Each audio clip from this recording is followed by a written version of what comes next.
churches in this area, and especially as folks in the congregation create community with their neighbors outside the church. And that's something I've been a part of at St. James and Taylor for many years, and so it's a great joy to get to do that with the churches in this area as well.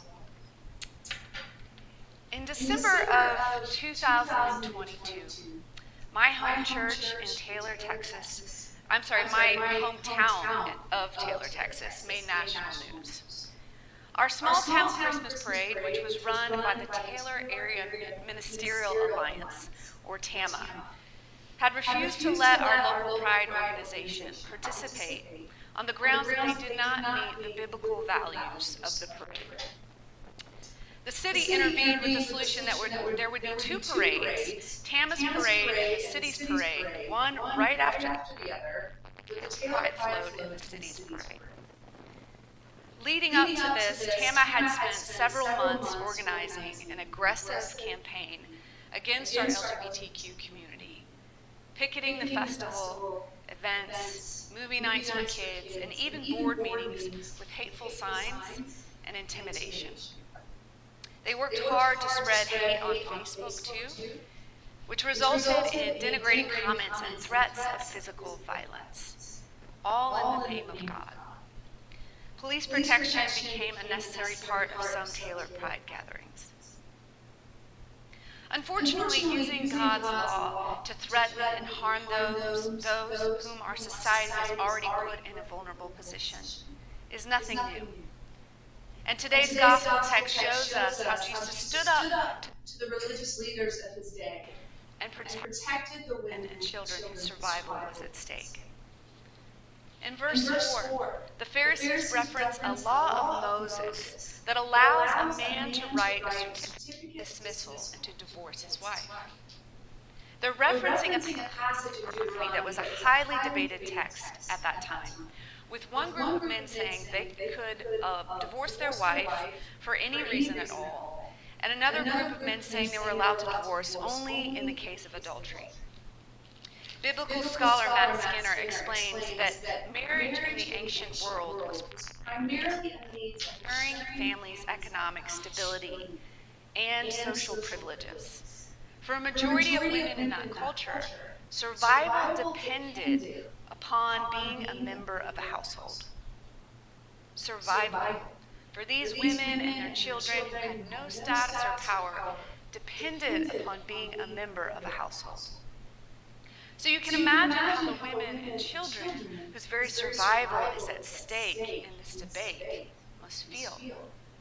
An interpretation of Moses' law that allowed for men to divorce their wives for any reason would destroy these women's one legal claim to security and a place in that society: the security of marriage and family. The Pharisees try to draw Jesus into this debate as a test, asking him in verse 2, is it lawful for a man to divorce his wife? Jesus answers their question with a question, saying, what did Moses command you? Their response is that Moses allowed a man to write a certificate of dismissal and to divorce her. Jesus knows what the Pharisees are up to, and he knows what the stakes are for the women and children who will be impacted by this law and its interpretation. And he says something radical. He tells them that they are missing the point. He tells them that the law allowing divorce was written because of their hardness of heart and that they should not divorce. In protecting these vulnerable women, Jesus is putting his own life at risk. In Mark 6, we learn that John the Baptist was arrested and ultimately beheaded for speaking out against King Herod's marriage to his brother's wife, Herodias. Some scholars believe this is the very trap that the Pharisees are trying to set for Jesus. 3 months after Taylor's 2 Christmas parades, TAMA decided to turn its focus on the only affirming church in Taylor, St. James. They posted a sermon on social media, our priest Terry, the angel of light, which is a way of calling her Satan, They supported a postcard campaign depicting one of members as a vampire, and they went door to door with an op-ed I'd written in the local paper about church that included a photo of myself and my young daughter on the day of her baptism. At the height of the rage and threats, St. James put a concert in our sanctuary with a local, very beloved, non-binary songwriter named Brooke. Before the show, Brooke told me they were afraid for their life.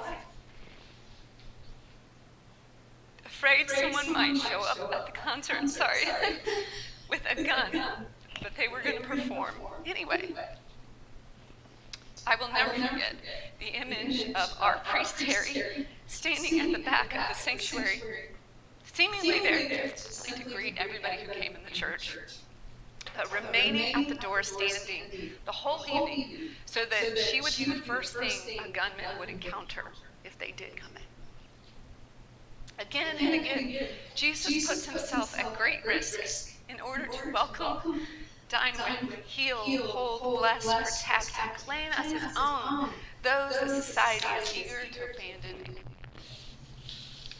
We see this in the beautiful final verses of today's gospel, when the children, who have no power or status, after being turned away by the disciples, are welcomed by Jesus, who took them up in his arms, laid his hands on them, and blessed them. One of the beautiful things that has come out of this fraught time in Taylor is a missional community called Claiming Space.